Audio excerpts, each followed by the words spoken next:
मेरठ में आकांक्षा और साहिल की शादी को हिंदू संगठन लव जिहाद कह रहे हैं। जमकर इस पर बवाल मचा हुआ है। 13 फरवरी को होने वाली शादी फिलहाल रुक गई है। इस लव मैरिज को लेकर सियासी और सामाजिक घमासान भी छिड़ा हुआ है।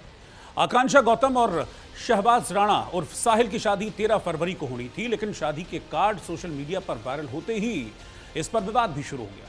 लव जिहाद और धर्मांतरण पर मचे बवाल के बाद आकांक्षा गौतम अब सामने आके कह रही हैं कि वो शादी करके ही रहेंगी। उनका यह भी कहना है कि वो सनातनी नहीं है, अम्बेडकरवादी। 6 साल से लड़के का उनके घर आना जाना है। वो कहती हैं कि पूरा परिवार मेरा राजी है। कौन होते हैं ये हिंदू संगठन हमारी शादी को रुकवाने वाले? वो अड़ी हुई हैं इस बात पर कि 13 तारीख को मेरी शादी तय हुई थी, 13 तारीख के ही कार्ड छपे थे और 13 तारीख को ही मैं शादी करूंगी। ये रिपोर्ट आती है।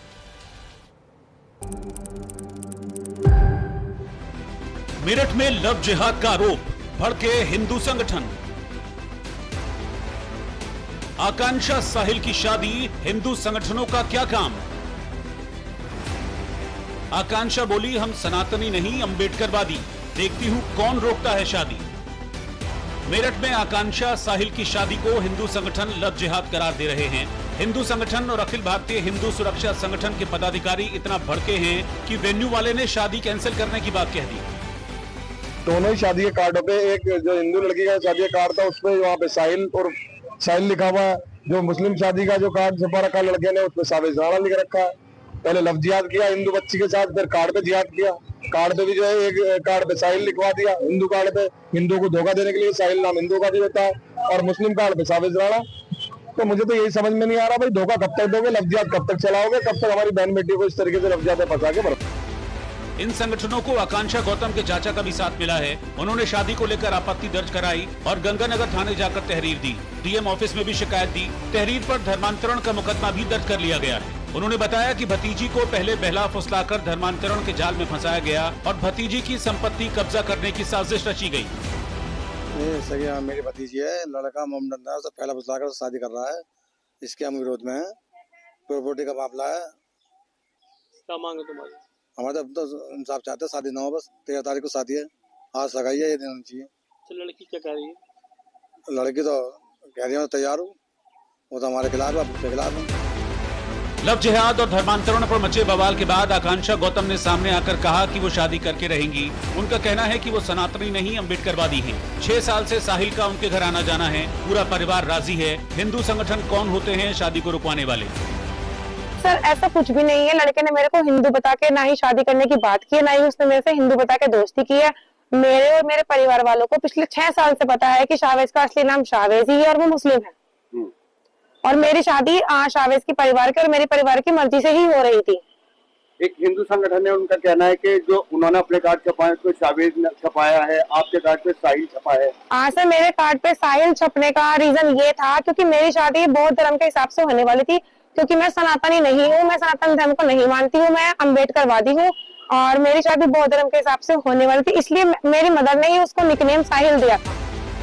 जानकारी के मुताबिक आकांक्षा बैंक में काम करती हैं और उनकी शादी शाहवेज राणा उर्फ साहिल से हो रही है। दोनों ने 13 फरवरी को शादी करना तय किया। शादी के कार्ड भी छप गए और गंगानगर के रिजॉर्ट में शादी होनी है। लड़की पक्ष की ओर से शादी के कार्ड में दूल्हे का नाम साहिल है, जबकि लड़के पक्ष की ओर से जो कार्ड छपवाए गए हैं उसमें दूल्हे का नाम शाहवेज राणा है। इसी शादी को लेकर अखिल भारतीय हिंदू सुरक्षा संगठन की ओर से विरोध दर्ज कराया जा रहा है, लेकिन लड़की का कहना है कि वो बौद्ध धर्म को मानती है और दोनों परिवार शादी के लिए राजी हैं। बिना मतलब हिंदू मुस्लिम का इशू बनाया जा रहा है। और ये शादी बौद्ध धर्म से हो रही थी, लेकिन कुछ बजरंग दल के नेता हैं वो इसको लव जिहाद से जोड़ के देख रहे हैं। जबकि मैं मेरी फैमिली पूरी राजी है, मेरे रिश्तेदार आए हुए शादी के लिए। अब इन लोगों ने अफवाह फैला दी कि लव जिहाद है और लड़के का नाम साहिल है। मेरे को पहले से पता था। लड़के का नाम हमने साहिल रखा अपने अकॉर्डिंग, हमने उसको निकनेम दिया है। लड़के का आना जाना था घर में? लड़के का आना जाना था, ऐसा कुछ नहीं है। आपकी बिना मर्जी के? नहीं, ऐसा कुछ भी नहीं है।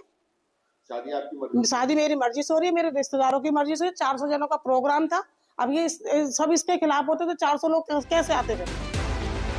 इसके अलावा लड़की ने कहा कि मेरे चाचा मुझे बहुत डिस्टर्ब करते थे। मैं बैंक में जॉब करती हूँ, मुझे रास्ते में रोककर प्रॉपर्टी मांगते हैं। वो बिना मतलब के साहिल को बदनाम करने की कोशिश कर रहे हैं। 13 फरवरी को मेरी शादी होने वाली है और वेन्यू वालों से बोल रहे हैं कि कैंसिल कर दीजिए।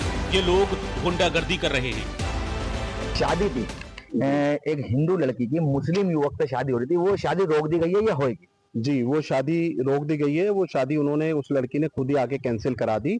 उसको ये जानकारी मिली थी कि यहाँ पर जो संगठन है वो विरोध कर रहे हैं, क्योंकि वो एक मुस्लिम लड़के से शादी कर रही थी, तो उसकी धमकियां आ रही थी और उसको जानकारी मिली, तो वो हमारे पास आई और बोली कि सर आप मेरा फंक्शन कैंसिल कर दीजिए और मेरा पैसा मुझे वापस दे दीजिए, और वो आके लिख के दे गई और फंक्शन वो कैंसिल हो। ठीक है, जैसे आपने कहा कि वो लड़की आई थी, वो बोल रही थी धमकियां दी जा रही हैं, क्या बताया उन्होंने कि कौन लोग धमकियां दे रहे हैं? वो कुछ ऐसा बोल रही थी कि कुछ हिंदू संगठन के लोग ऐतराज कर रहे हैं और धमकियां दे रहे हैं कि हम ये शादी नहीं होने देंगे। सवाल यह है कि अगर लड़का लड़की तैयार हैं, परिवार तैयार है, तो फिर हिंदू संगठन कौन होते हैं शादी में अड़ंगा डालने वाले? लेकिन शादी का उद्देश्य अगर सिर्फ धर्मांतरण है तो वो यूपी में अवैध है और इसके लिए सजा भी है। अगर मकसद सिर्फ शादी है तो फिर इतना हो हल्ला क्यों? इस मामले में लड़की का कहना है कि वो बौद्ध धर्म को मानती है और ऐसे में इसे लेकर भी पेंच है। खैर, इस केस में मामला तो दर्ज कर लिया गया है, जिस पर जल्द दोनों पक्षों को बैठाकर हल निकाला जाना चाहिए। Bureau report, news India. यही आकांक्षा का घर है, ये फूलों से सजा हुआ होना चाहिए था, इस पर लाइट लगी हुई होनी चाहिए थी, क्योंकि कल के दिन इस लड़की की, इस घर में रहने वाली लड़की आकांक्षा की शादी थी, लेकिन वो शादी रुक गई है, अब शादी नहीं हो रही है। हमने आकांक्षा से बात करने का कोशिश किया तो उसने हमसे बात करने से साफ मना कर दिया। आप देख सकते हैं ये वही मकान है, ये ओंकार स्वरूप नाम का बोर्ड लगा हुआ है, late Gautam, GP 94 Ganganagar, posh colony है और यहाँ पर इसी के घर मकान के अंदर आकांक्षा रहती है। आकांक्षा डिप्रेशन में थोड़ा परेशान है क्योंकि कल उसकी शादी होनी। इधर संभल में एक बार फिर से अवैध